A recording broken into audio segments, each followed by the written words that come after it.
Hello and welcome back to the channel. Thank you for joining me in another of my wonderful interviews. Although today I think is more of a conversation. Are you satisfied with your lot? Are you satisfied with the way the government looks after you and is doing things? Perhaps you're a little bit worried about the way everyone's been put aside, that we've been atomised, the divide and conquer situation, which we're all pointing fingers at each other and forgetting, hang on, I think it might be them that started the problems. Is it time for unity? Is it time for bringing people together and singing with the same voice? Well, I have a feeling my guest is believing in exactly that. I had him on before. We were talking about niceism, and it is time that we were nice to one another, of course. And this is Cliff Findlay, who is joining me now. Hello, Cliff. Hi, Richard. For you to have me on board again today. It's great to see you. Now, when we had you on before, we were talking about niceism. Just give us very quickly what niceism was, just so that I can link to the video and people can go, "Oh, love that conversation. We'd like to find out more." Yeah, certainly. It's basically the fact that when I walk around during the day, I see people being kind and gentle to each other. I think that humanity is a very kind and gentle animal.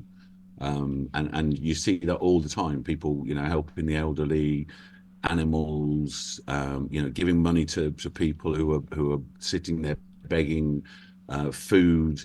But the media doesn't show that. The media No. constantly espouses this fear and more fear and hate, and then the odd celebrity that's doing whatever. And I just think it was time for people to stop and think, and actually start to stand for themselves, to stand for something that they could be within themselves, which is generally just being kind and gentle to other people, which I think is innate within the human being, basically. And cooperating, because I think we're beginning to learn that Darwin actually believed that in the animal world it wasn't just the survival of the fittest. In fact, that was a sort of very small part of it, that actually he observed that animals did in fact get on with one another, but that it was useful for certain people to give the idea that people at the top, who were the top notch, were the ones that could provide everything because they were the survivors, and the rest of us, if we just followed their guidance, would be all right.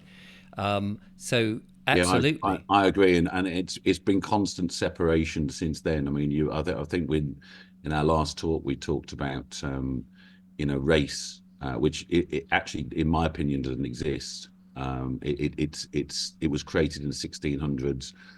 Before that, it never even existed as a word. And then he created, it was a French guy, I can't remember his name, but he created four races. And now people are talking about racism. And it's like there's Yes. no such thing as race. There's the human race. And we forget about all the kind of things that we have in common, which is, two arms, two legs, trillions of cells. Everybody bleeds when they're cut. Everybody cries when they're hurt. We forget all about that. We just see the color of the skin. Yes. Oh, well, you're a different race then, or you're different. And it's like, what are you talking about? You're seeing one thing. You're seeing the color of somebody's skin, and they're making that into something. So, and if you actually look at the the DNA of humanity, then we're all mixed. So if it's Yes. not the human race, it's mixed race. I mean, That's I've definitely got mixed race in me when I did my DNA. So I'm not a pure singular type person. Do you know? It's yeah. so separation has always been the way, and I think I want to talk about later on as well, where the separation of people really is causing us harm as humanity, right? But difference is a good thing. I mean, if we were all identical and the Absolutely. same, I mean, imagine, there are some people, I can't believe this, but there are some people who have more hair than I have, for example, and and that's differences make, just as it does in places. And I mean, I often talk about this now. In the old days, regional accents made it interesting when you used to go to, Absolutely. even within your own country, whereas everything's become very much blander, and we Mm. look around and you see the same buildings or the same businesses all around the world, the same coffee, the everywhere. same hamburgers, and it's that sort of uglification of the world, which we've got to get back to, that individuality, as well as people joining together and being part of something special. Yeah, and I think in the last conversation you mentioned culture, and it's it's beautiful. I mean, you look at the diversity of humanity, and it's Mm. I don't agree with everybody, and not everybody agrees with me. That's not a problem. But everybody's allowed their own view and their own truth and their own thoughts as to their reality. I have no reason to think that my truth or my reality is more important than theirs are. And it's great because you learn. You're Abs- constantly learning from other people and going, oh wow, I've not thought yeah. of that. That's a new way of doing it. Or actually, I don't like that very much. I'm going to stick to mine. I'm happy Exactly. yeah, yeah, So the systems that we have at the moment, I mean, with government, one of the things that I've been hammering on fairly recently, since actually, I mean, sometimes stare you in the face, and it hadn't really occurred to me how democracy has been turned upside down, and that actually we seem to have masters running us and telling us policies that we can vote for or just accept, instead of the people of the land saying, actually, these are the things we want, and these are the things we certainly don't want, such as money going off to paying for wars that nobody's actually asked for, or the killing of innocent men, women, and children across the world. I've never actually met anybody who really wants to see innocent men and women and children being slaughtered, and yet my taxes seem to be going towards that. yeah. And Absolutely. I mean, I couldn't agree more. I mean, it's one of the really strange things right now is that people seem to forget that we employ the government. yeah, They're our employees. It- somehow that's been turned upside down, and people just acquiesce and think, oh, that's the system. We've got these speed traps, or we've got to pay more for this because they said so. somebody in a building, Yeah, 650 MPs have just come up with this plan, and the rest of the 60 million or 70 million, whatever it is, will just go along with it. yeah, absolutely. And it's fascinating, really, that no one seems to stop and think about this. That if this was a company, which that's another conversation, but Yeah, if the United Kingdom was a PLC, yeah, let's not go there.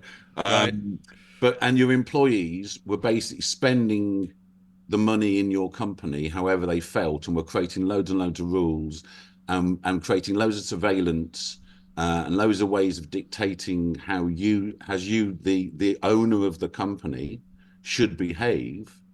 Then that's actually where we are right now. That's how it seems to be. There's very little accountability or surveillance on our employees, but a huge amount of surveillance and accountability being held for the employers. And Yes, that seems really weird for me, because it's like it's the wrong way around. It's they work for us. yes. So We should so be we're the turning one. those Absolutely. I turn mean, those cameras round on them. And completely. I remember when I first discovered they were thinking about these digital IDs, and that we were all going to get a digital ID. You wouldn't be able to log onto the internet. You would need this ID for pretty much everything. And I thought, well, has it been tested? And if it hasn't properly been tested, maybe those suggesting this should have the digital ID first, and we can watch how they interact and check out their bank accounts and how they spend the money and what backhanders they're doing, so that we can see whether actually being surveilled in such a way is a good idea.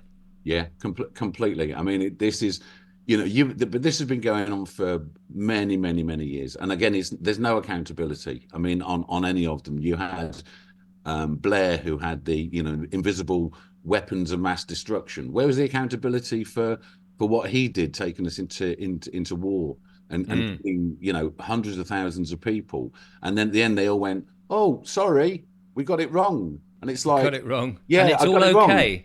It's okay. Sorry, I spent trillions of your tax money on this decision that I made, but you can't hold me accountable to it. I'm Yes. off, and And we're I'm going. still Yeah, I'm off to become a Yeah, multimillionaire and work for a whole load of companies that I may or may not have had some dealings with during the time that I was signing off these pieces of paper. I mean, yeah. And there's no meanwhile, you've still confidence. got to pay for that Yeah, in your national debt and in your taxes, which of course will never, get to the end of the national debt, which they absolutely. keep spending money and say, oh, we're going to do this and we're going to spend this and we're going to spend that. And you go, hold on a second. Where's your authority coming from? 100%. I mean, they have no authority. They've not been given that authority by the people, by the owners who Yes. are, and this is where everybody, I think, in the UK needs to stop and actually think about this, really, really think about this, and actually change their perspective, which is, they work for us. I mean, one of the, a couple of silly little things I found out yesterday was, where Sunak went and gave this other 2.9 billion the other day, and then which actually means that we've given the Ukraine 4.6 billion. Now, whether you agree with that or not, that's not the point. Um, that means that for every working person in this country, 147 pounds of their money has gone to the Ukraine. Now, in Like it or not. like it or not, we spend 51 billion on the military every year, which is 1,500, plus pounds per person, per working Hmm. person. It's like these decisions and these kind of policies and new laws and new taxes, and I won't even go into the council tax and all the other kind of things that they're imposing, the 15-minute cities and the closing down of local roads and flower pots to make it look like they're actually bothered, but really it's to stop you going down the road. Yes. All of these decisions are being made without any consideration, and it's almost like we can make these decisions without you, regardless of what you think. And strangely, the British public seem to kind of be in a place of homostasis at the moment, where they don't really know what to do. They don't really know. There's a lot of conversation going around. I mean, I've looked at kind of there's kind of I'm saying there's kind of four types of people at this moment. There's those that haven't got a clue and they don't wish to know, and they're frightened.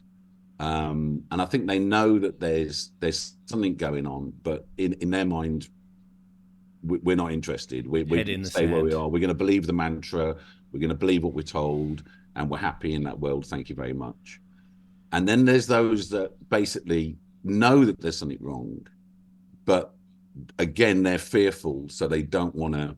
They don't want to look. They don't want to lift. They don't want to lift up the blanket and look underneath. They want to. They just want everything to go along peacefully. So there's those that don't know, and there's those that do know but keep it, but don't want to know. And And would you say those that do? Sorry to interrupt. Those that of the second category, presumably they're quite comfortably off. They're not actually being affected by very much, so they can tinker along because they don't have to lift the blanket well, because I then don't, I don't know. I've talked to a lot of people who have friends and people. I mean, I don't want to get into this too much, but from the jab, have had adverse reactions and still don't want to have those right, conversations. They know that something they wrong. just don't want to face up to They it. just don't want to face up to it. It's too much for them to look at. It's like kind Yeah. of they're frightened. It's like a deers and headlights type situation. Like, let's just forget about it. Let's just forget about it. I don't really want to know about it. And then I think there's a whole load of people now, which is wonderful, who've woken up. They've really started to listen. They've started to do their research. They've started to think about things. They've gone into subjects. They've really started, but they're not doing anything. Right. They're busy sharing that information and going, oh, how terrible the world is, how terrible the world is. Aren't they all bad? Aren't they all bad? And but not doing anything. They're Mm. just they're quite happy just being Have a in good that world. moan. Yeah, when someone else going to sort this out for me? I don't want to take any Right. responsibility. I just want to complain about the situation, and that's a large percentage, unfortunately. Yes. And then they've got the final lot, which are, I mean, in some ways, really have done the research, and now they're doing something about it. And those are the people that I'm really, I think are going to be the warriors. They're going to be the ones that are going to step forward. And it's a lonely road. I mean, it's Mm. a tough road, as you probably know yourself. Um, It's funny you should say that, because I mean, I made a video, I think it was yesterday as I record this, and I did a talk the other day in which somebody asked me to talk about unity and things. And I said, well, I think that group that you've just mentioned there are going to be the signposts as more and more people become aware of what's happened. They may not know the detail. They may not, understand Agenda 21 or Agenda 30 and all of that. They may never have even heard of the WEF. But as they become aware, they're going to be going, what do we do? Where do we go? And those in that fourth category, I think, are the signposts to be going, right, let me help you. Here's alternative health down that direction. Absolutely. Here's alternative money. 100%. Yeah. 100%. And this is where, for me, there's an even deeper problem, which is what I'm really interested in, particularly today, is that even within the group that are kind of awakened and are moving forward and doing something about it, there's still the separation. So you've got the ones who are anti-vax, or anti-ULEZ, or anti-climate, or anti-WEF, or anti-WHO, or they're anti-something, but they're anti in their own little world. They're all we're all separated in our little pods of anger, almost, of like, you got to bring down, we've got to kind of do something about this, but it's about this, it's about this niche thing. Yes. And really, the object now is, I believe anyway, from my perspective, is that all of those have a common threat and a common enemy, and that is some people call the elite. I'd probably call the government and the corporations. And it's that everybody now needs to forget about their separation, about their little piece of the pie, whether it's World Health Organization or WEF or whatever it is, and come together in a greater mass to turn around and say, hold on a minute, there's this. No, I'm standing next to somebody who I don't agree with even necessarily, but I agree that there's a failure in the system right now. There's a failure with what's going on. There's a failure with what's actually occurring right now. I haven't got a voice, and things are being done that I don't agree with, and this needs to change. Even though I don't necessarily agree with the person standing next to me, we have a common kind of threat at this moment. Yes, and that's the higher levels making these decisions because they think that they can, and they've been allowed to for many, many years. I mean, I think they're absolutely right, and I think people are coming to that point of view that they've discovered what's wrong in their world, like the ULEZ and the 15-minute cities, whatever it is, and as they've got into groups, other people have introduced them to other problems, like, say, I don't know, the geoengineering in the sky, or the highly processed foods that we're eating, or the water, and they're going, oh, blimey, there's other things. And slowly it's dawning on people there is this common enemy which has implemented all of these things. Yeah. And hopefully people en masse are all starting to say, actually, they've got us pointing at each other and blaming each other or whatever, when actually we know who it is. It's those that are putting, and last year we saw so many policies coming out one after the other, bang, bang, bang. I mean, surely people cannot be asleep to that plethora of stuff that came out quicker than, and it's like, oh, another thing, oh, and another thing, and another thing. And it's like, yeah, I mean, if they were hiding before through subtlety, they certainly are not being subtle now by just lobbing these policies at us. And we're going, yeah, we can feel it, mate. Yeah, 100%, and the additional taxes and the attack on farming. I mean, I don't, if you look at the CO2 kind of nonsense that they're espousing, it's quite hilarious when you watch the videos, because most people who are questioned, how much CO2 is actually in the environment don't know. They don't even know.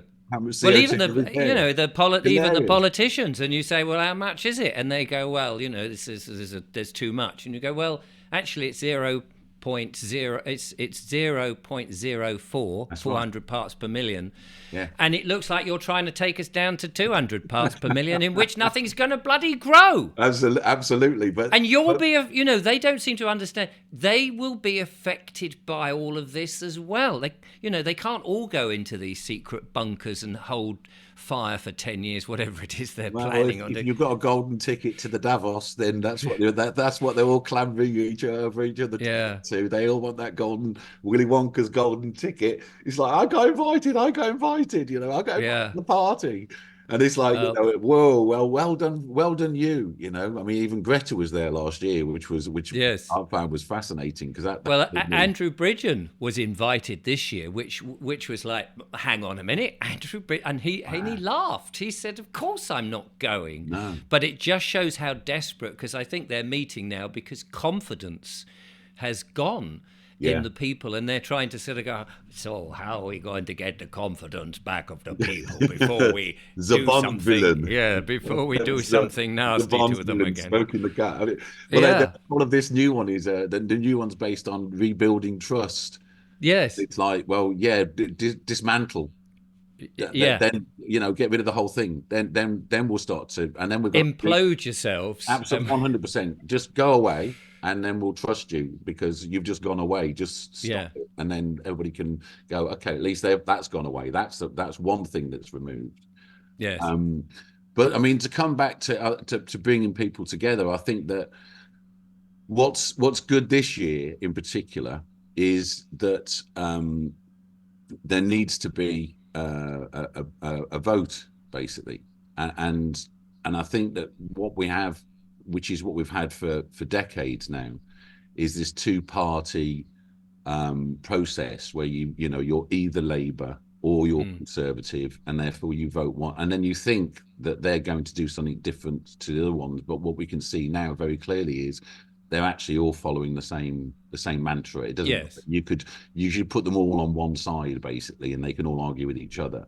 Yes. And it's funny you mentioned Bridgen, because I've been watching quite a few things with him where when he talks about the unusual spike in sudden deaths, or that basically the government do work for us, and they should be thinking about how best to look after the UK citizens. The house is empty. I mean, it's basically empty. There's like 5 or 6 people in there listening to him, and yet you get Sunak and what's his name, Starmer, and they're basically slandering each other across the table, in the most puerile way possible. Your mum smells of cauliflower and your dad looks like a sprout, kind of. It's imbecilic almost. Yes. And the house is full, and they're all guffawing and going, and you're sitting there going like, sorry, this is our government. These are the people who are running this country on our behalf.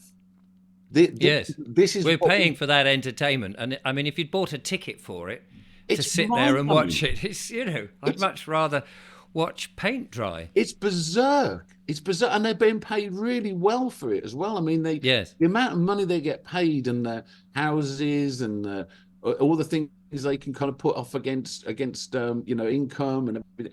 And then they go off, once they're finished, they go off and get jobs for companies that I mean, it's phenomenal. It's absolutely phenomenal that these people get given such a kind of easy life, lovely luxuries, no scrutiny whatsoever. There's no accountability. There's no scrutiny. If you do scrutinize them, they say, "Oh, I don't remember," or "Oh no, that's official secret," or something. They bring something up that says, "Oh, you can't find that out. You can't find that out."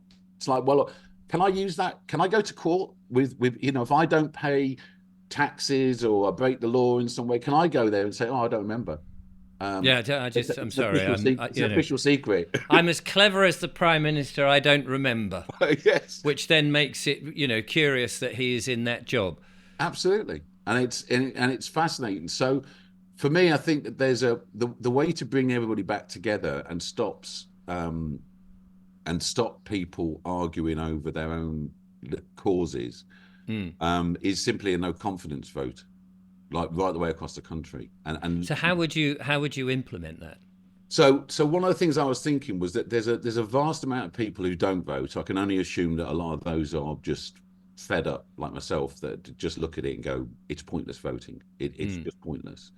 And there's a lot of people who are kind of still vote, but are now understanding that there needs to be a change in the system. Something needs to change. So would they vote tactically, or they, vote for independence, or they just, we've got the vote, we have. I mean, that's the other mentality, it seems to me, and I get this when I do talks, because I actually tell people not to vote at all, but they don't have to listen to me, because people will say, well, we've got the vote. If we don't vote, that's basically giving them carte blanche. But Absolutely. in my mind, for the sake of clarity here, is that all the time that you'll vote, you're actually still voting for the system. Yes. And I think the system is so broken that people shouldn't even give them that benefit. Yeah. But I respect that people say, well, this is the only way we can change things. But I think there are other ways of changing it. Well, I think there's a way that we can actually use that and utilize it to bring people together under one single voice, and that is that everybody goes and votes, and then goes to the pulls the screen across and videos themselves putting two huge lines through the voting and writing no confidence, and then posting that hashtag no confidence, because that's Yes. basically where we are right now. And what that does is it unifies people. It starts to see that I mean, if we get it trending, then it'd be fantastic. Mm. But it starts to unify people to show just how many people are fed up and sick to death of what the current state is, basically. Now, will that actually change anything as far as who gets into power or doesn't get into power? Probably not, because there'll still be a vote counted, even if there's 50% of people in the country write no confidence. It doesn't actually have that much of an impact. What it does, however, is it starts to bring together all the people who have no confidence in the government and the system right now, and therefore that way we start to kind of see each other, which I think is one of the biggest issues right now, is that people do feel alone. People do feel, oh, it's just me. I talk to loads of people, they're not interested. And so you feel alone within all this. And suddenly, if you can suddenly see that there's 500,000, 1 million, 2 million, 3 million, 10 million people all putting hashtag no confidence, putting it in their windows, putting it, voting in that way, and actually coming under a single kind of banner to say, regardless of whether that's hashtag no confidence ULEZ, hashtag no confidence Vax, hashtag no confidence, whatever, it's basically hashtag no confidence. We've got no confidence in you anymore. Yes. You're not working on our behalf anymore, which I think most But people. you want that to be starting much earlier than the day of the poll. Yeah, I think so. I think people, and it's simple. Everybody can just create their own. I mean, I'm happy to create a website or to create a kind of centralized area that people can post it onto. But obviously, Facebook and Twitter and everything, Yes. you can post. I mean, I was talking about a campaign. I mean, I throw out loads of ideas and people just ignore them, which is perfectly, they're legitimate to do it. But I was thinking of a campaign similar to that, but none of the above, but not waiting and not having it on the ballot paper. I know there's a chap who's got a website, none of the above, and he was trying to, and I think for 10 years he's been trying to get none of the above as an official box on the ballot. But my point was, if you are because none of the above is a phrase that people understand what it means, I believe. And if you had that on caps and T-shirts in your window and cars, none of the above, it's a feeling, it's a sense of, just as you're saying, no confidence. We have no confidence. Yeah. And it's that sense of feeling. The message is going to the central office through all the media and what have you, but in real life and people having flags with none of the above or no confidence, whatever it is, whatever the end slogan is, from now, so if they're saying, and I think they've said that the COVID investigation that we're supposed to be having is now going to be after the election, sometime after the summer, or indefinitely suspended. Investigation. Exactly. That suggests to me that the vote is going to happen in towards November, and so we have got quite some time for people to express themselves as vocally and as visually as they can over the next few months, to say your system, the two-party system in which you're both the same, and this Punch and Judy nonsense on a Wednesday, Prime Minister's questions, is just ridiculous. That we don't believe in it. We just don't believe in it, and therefore we ain't going to bother to vote. We're going to tear up our voting slips. I mean, I would love to see people I think that has to be seen. I think this is why I think that whether that's, you put two great big lines put through and put, no confidence or whatever. Or tearing it up, whatever that tearing is, it up.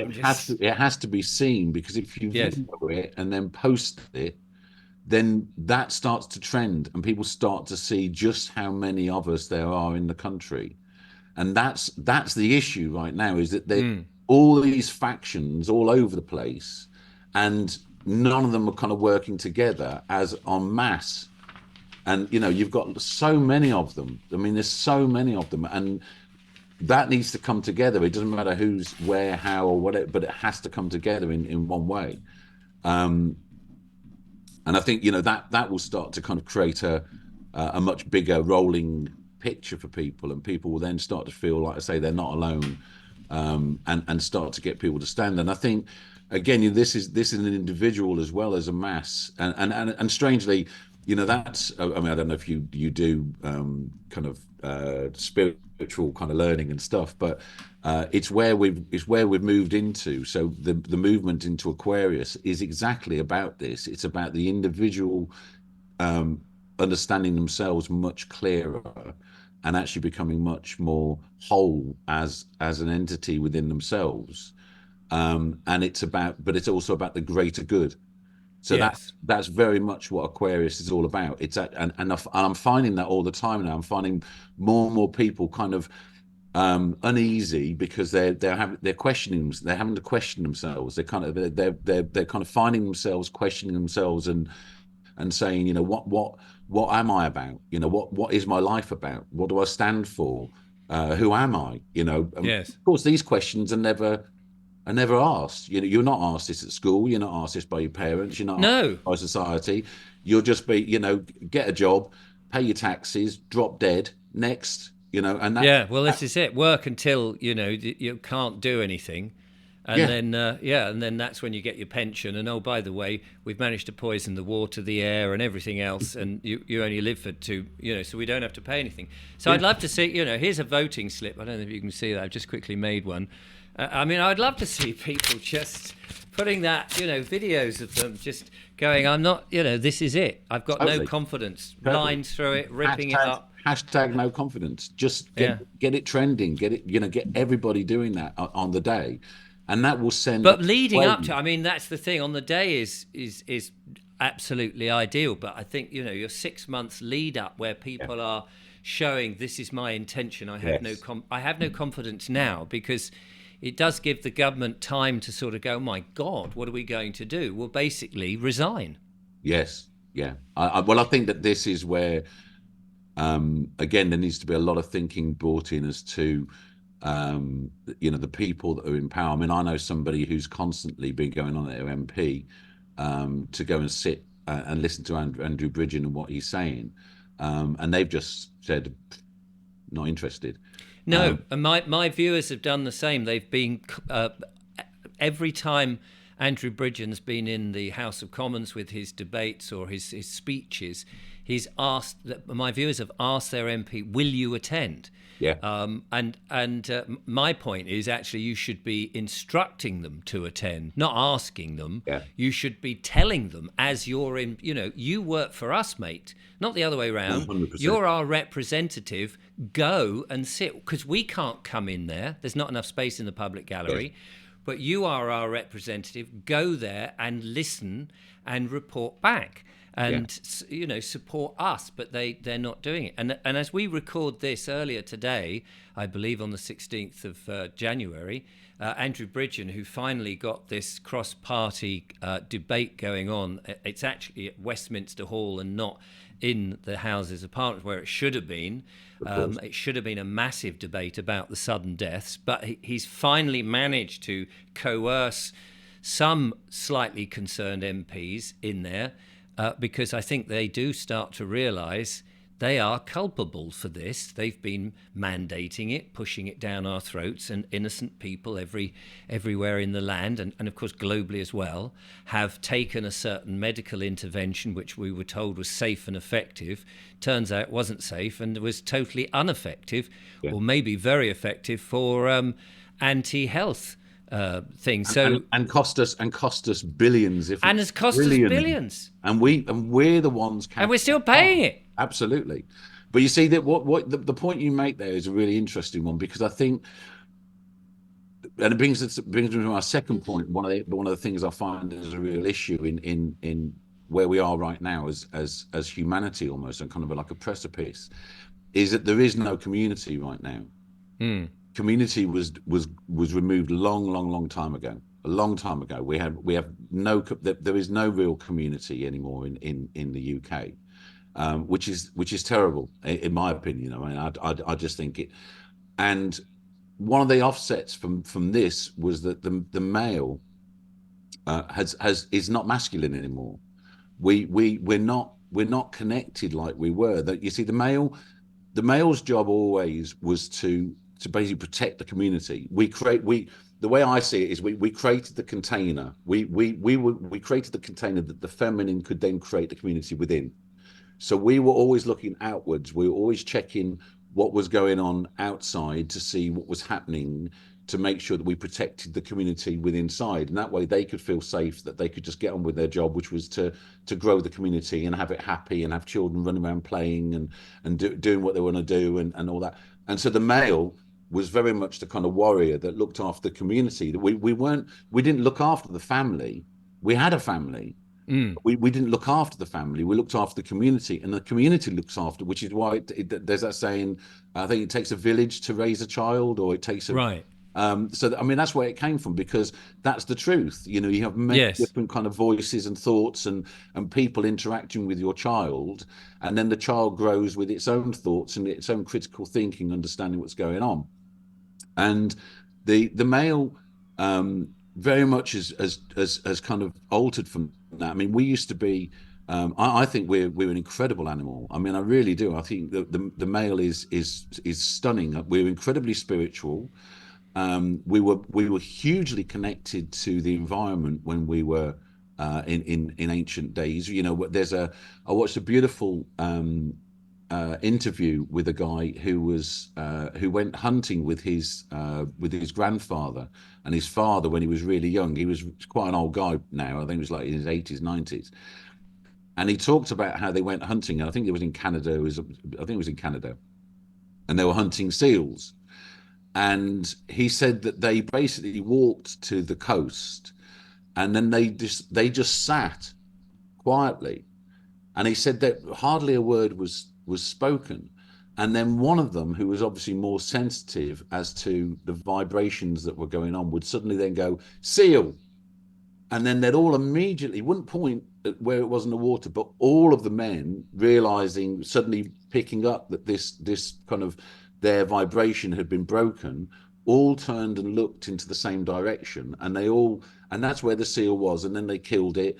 They thanked it. They gave it, they thanked it for giving its life. And that's what the male is. The word husbandry is the male looking after sheep, animals, horses, cattle, growing the corn, doing it.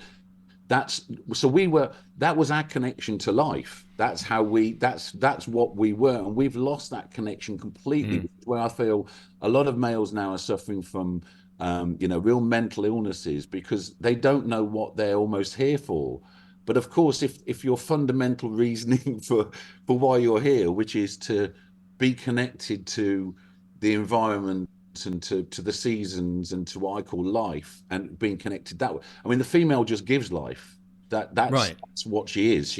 She's the negative energy, and she just gives life. Negative energy is life basically, but life, nature as people call it, is negative energy. It's like kind of that's what it produces. Why people get so much better when they go for walks in the forest and they take their shoes off and they ground and all this stuff is all about the negative energy in life coming through into the body. But of course, we all sat and talked. So the male in any community would sit and talk because they'd all be chatting about different things that they'd seen, different things they'd learned, different things that were going on. So one guy might turn around and say, "Oh, I saw a lark in the field yesterday," and they go, "Oh, well, that means the elks will be here or the deer will Right. be here next And you're in sharing all that 3 weeks information. time, and so we should all sharpen our spears and get ready to go and get a few deer because we can bring them back to the community and look after the community." um but that's not happening anymore, No. and it's such a shame because so one of the things I've kind of created locally, um and I've already got quite a few members. I've got about 26, 27 members already. Is a male only group. It's not to kind of like push away the female in any way, shape, or form. It's not about that. It's about just about the male coming back and starting to interact with each other, to support each other, to create a network with each other, to educate each other, to share ideas and knowledge, to really start to think about what is the masculine now in this environment. What do we stand for? Mm. How can we protect communities? How can we start to become what we what we actually are here for? What our real essence is, which is about being the protector, really. So, I mean, if you were to take this back right down, say, to Iron Age times with the old Iron Age hill forts, you have a community inside the hill fort, and the men are guarding the hill fort from not from each other inside this community who might be stealing, because nobody's doing that. They're No. all cohesive. It's, you might have 200 or 300 people in this hill fort. I mean, I live very close to Sisbury Ring, and and it was a massive hill fort. And you can see that the community would be thriving. People would be farming and cooking and making things. But if there was a threat from, say, another community who wanted to rustle their cows or cattle or whatever, then the men would be ready to do that. But Absolutely. within that community, that everyone is playing a role and they're looking after each other, Yeah. which, if you take that back to not that long ago, to certain communities in which you used to hear the stories, oh, our back doors were never locked. Yeah. People would just pop in and go, oh, how you doing?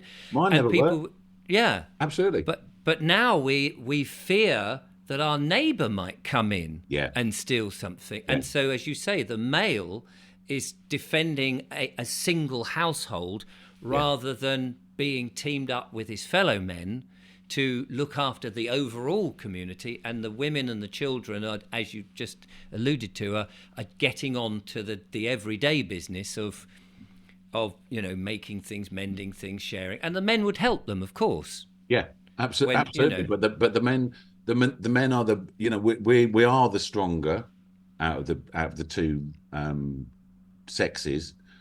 People say genders, but out of the two sexes, because there are only two sexes, people get it mixed up and think gender is sex and sex. But anyway, that's another conversation.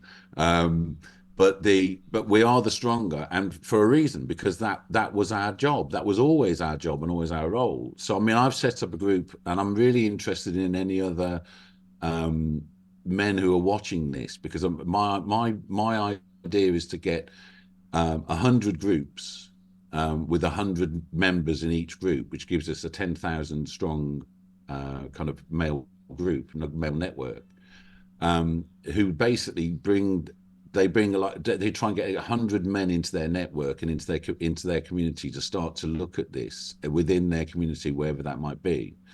And the idea is that once that's settled and we're starting to kind of like talk about what it is to be masculine, what is spirituality, we can start to look at how to how to do law. We can start to look at how you can speak to the police, what your rights are as a sovereign human being. We can start to educate each other on these kind of subjects, and people will have huge amounts of resource that they can share as well. So one guy might have a van, and somebody else needs it, and it's like, yeah, no worries, mate, I'll pop around and we'll dump all your brilliant, thank you. That creates the network again.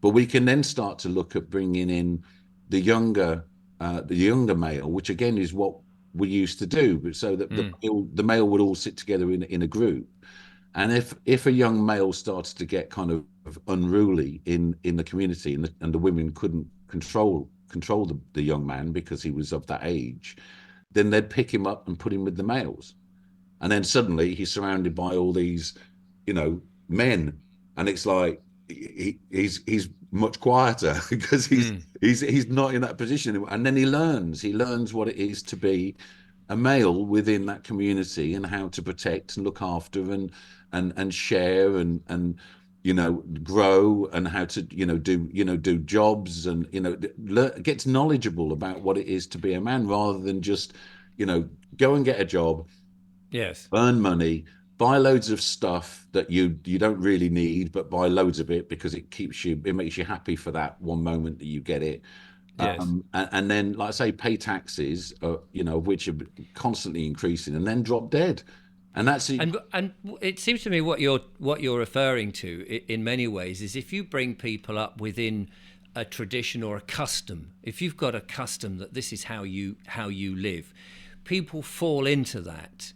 And if men are men and women are women, and they have their various roles, and they do what they do within that community, the boys will see what men are doing, the women will see what women do. And I'm not saying that they have independent roles and they never mix or help each other. I'm not saying that at all. No. But at the moment, the community is so broken that boys have a natural testosterone which they're trying to establish.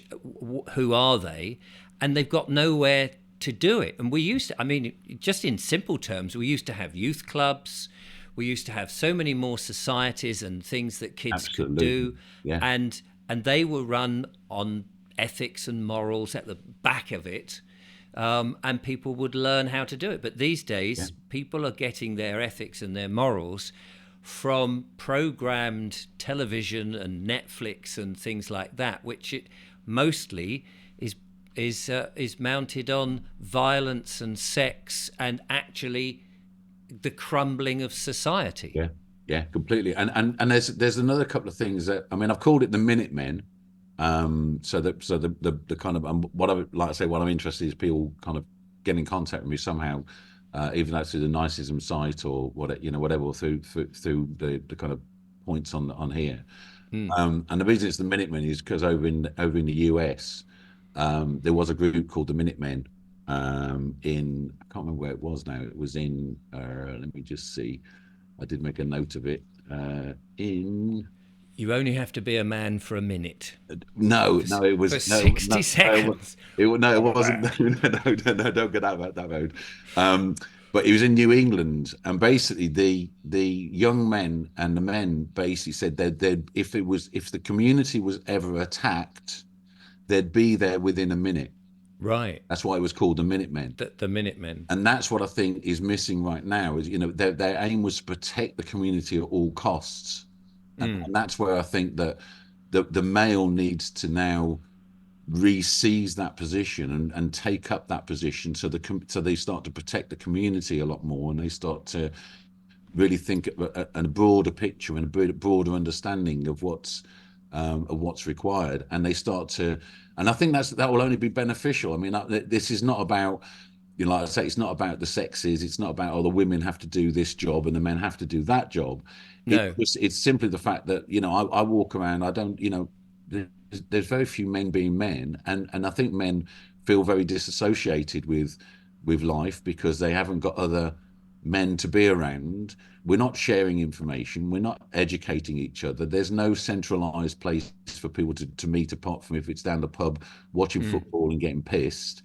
And that's it's a terrible shame that we've allowed the male to become that, because again, we have one life. We're only Yes, yes. as ourselves once, and that's what it's been resorted to, is just this, a very thin existence. Um, so It's yeah, it, I'm just interested in people contacting me and setting up. I've got a whole manifesto of of things, and I'm after the kind of first.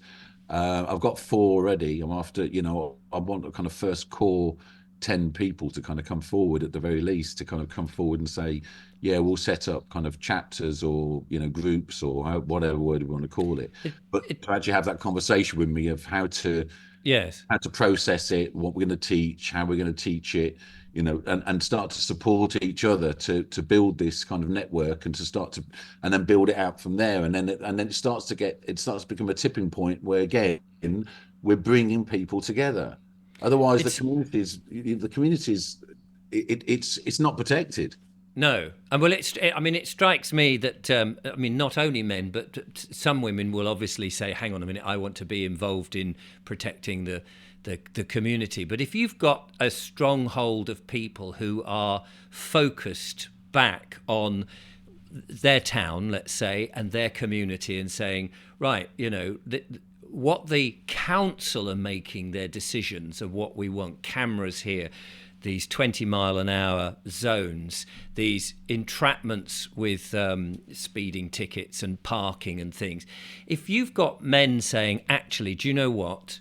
And women too, I don't want to be exclusive here, coming in and saying, actually, the community should be making the decisions, not a bunch of elite people from the council or self-governed whatever, Yes. in a similar way that the government is doing on a national 100%. scale, that 100%. the people are coming back to say, actually, we're taking the responsibility, and we don't mind you signing the documents and ratifying things, but should be our decisions, Yeah. not your decisions. And if we don't want cameras in supermarkets, or if we don't want too much highly processed food, or if we don't want the parks being dug up and built on, or whatever it is, the community need to rise up and say to that council, look, it's not your decision, and it's not the decision of whoever it is that's leaning on you coming down the chain, as we said at the beginning, where our masters seem to be those that we're paying to be our masters, which is a ridiculous notion. Yeah. And grassroots, to me, is the absolute way that we do this. Totally. And as you say, if men can become a sort of arbiter of being able, because men can face up to these, and I'm not saying women can't too, because absolutely, my girlfriend Julia is very fiery when she gets going, but it is us, at the end of the day, it is us that we've just allowed this to happen, and we need now to take back that responsibility for our homes, for our community, for our towns, and not let these people just railroad their policies over us and end up just as sort of blubber watching television and not having any lives. Yeah, and just sitting there complaining about it and moaning. Yeah, I mean, don't get me wrong. I'm not saying that the feminine won't have a role to play in this, but it has to start somewhere. And for me, being male and seeing, in effect, a lot of things the way I've been behaving over the years, and a lot of things that I've been doing and everything else, and then starting to think about what I can do to make the change, and what I can do to actually alter this. This is just what I feel that I can do. So I'd suggest, any female watching this, do the same. Do the same. Start to build the community within your community. Build it in what you feel the feminine should be, and bring that back into society and into a community as well. Because again, the council, the council work for us. Yes. People don't realize. People just it's mind numbing. They spent thousands on these bloody plant pots blocking all the roads, and they're all bankrupt. They're all bankrupt, absolutely. I mean, they're all in debt. I mean, where I am, I think they're about £170 million in debt. Yeah. Yeah. And the money that we pay doesn't go directly to them, goes to central government, and then they get a budget along with a whole load of policies they're supposed to Yes. implement. Absolutely. And What it's they're then told centrally how they can then spend the money that they're given back from the money yes, that we've paid them.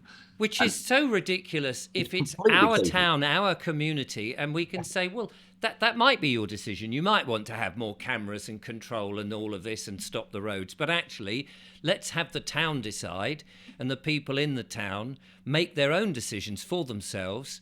And if all the money, I mean, where I am, I don't know what it is. It's probably about 200,000 people here. And if 200,000 people are paying on average, say, 1,000 a year of council tax, that's a lot of money that could do a lot of good if they Absolutely. only did the good stuff and not Absolutely. overpaid the bloody councillors and all the other Yeah. nonsense that they're One doing. 100%. And I think We have the power. That's what really irks me is we have it here in the numbers. 100%. And this is why everything's now about coming together. This is why the whole thing's about doing whatever you can to bring the community, to bring the nation, to bring humanity on a greater level, bringing everything back together. Because once the numbers are there, I mean, Mm. I mean, it And peacefully, honourably, sensibly, has to be, without violence. That's the has to, key. massive. I'm so glad you said that, because one of the worst things I think any of us could ever do is start to get to the point where we get violent or angry or confrontational or whatever.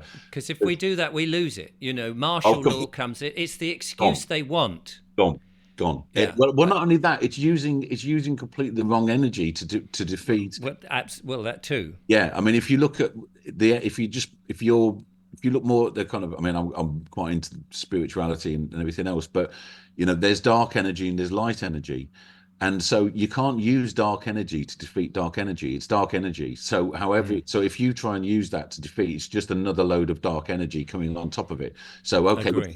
we've killed all them. It's like, well, great. So where Yeah. does that Now leave? we're all murderers. Now we're Yeah. all murdered. Exactly. How does that work? So the Yeah. only way is peacefully, and I think it's non-compliance. It's just saying no to certain things. It's Taking back the responsibility. taking back the responsibility and being accountable within yourself, and each person standing for something. And I think, I think above all, that's probably the key message, is that everybody now needs to be in the fourth pot, which is, I know what's going on. I can see what's going on. What am I going to do about it? What can I do about it? Can I join? Can I Mm, join something that's going on? Can I start to build groups and whatever within the community? Can I join in the no confidence votes? Can I share that information with other people? How can I be a warrior? How can I now stand in front, rather than just, I don't want to be one of these people that just shares all the negative stuff that's going out there, and there's vast amounts of it now. I mean, yes. there's so much negativity. You could share the war on Palestine, you could share the war I on know, and Ukraine. I try not to do that on my it's channel. it's And sometimes I get mad. slated. Oh, Richard, you're not telling us what's going on. It's like, well, there's too many other places you can find. I'm looking at solutions and trying to Absolutely, give good vibes. absolutely. And I think that's where we are right now, and I think that's what people often look around for someone else to take the lead, and to kind of solve the problem. And I suppose the main thing for me is, you come together, or be one of the people to stand up and bring people together. And if we all start doing that, I mean, I don't know how many tens of thousands of people you have watching your channel, or will watch this video. But if every single one of them, yeah, there was 15 last time, wasn't it? But if everybody, imagine if all of the people who watch this start to actually stand up and do something about it, and Mm, bring in 10 more people, just bring 10 more people into their circle, and start to put that message out and come together. And then those 10 bring another 10. And that's where the power starts to become yes. It's one power. step at a time. You can 100. look at the picture like the old, 1,000-mile journey all starts with one step. And if you look at the distance and you say, oh, there's no way I can do that. But Yeah. you can do one step and then another step. Yes. and it's much easier. 100%. 100%. Cliff, it's been a delightful conversation. I've loved it. The hour has just whizzed by. It's been great. Thank you I so don't know much. where it went. Yeah, no, it's been really So, how do people get in touch with you? like I say, even through the Nicism site, I haven't set up a Minutemen site as yet, but you can find me on. Just tell us what, because sometimes, I don't know why, but sometimes YouTube changes the URL if I put it in the description, which I will do, but just so they can hear it, what is the web address? It's nice, and then ISM, All nicism.com. one word. It's the foundational piece of everything I'm talking about, where basically everybody can start to. There's a whole load of information on there as well. Nothing to do with what we're talking about actually today, because it was more about self-learning and about people kind of becoming more aware of themselves more than anything else. But yeah, the rabbit holes that you can see there, that basically has a vast amount of information there as well. I've brought together the greatest thinkers that I've found so far in the world, and all their kind of information that they create. It's free to join. No money's ever made.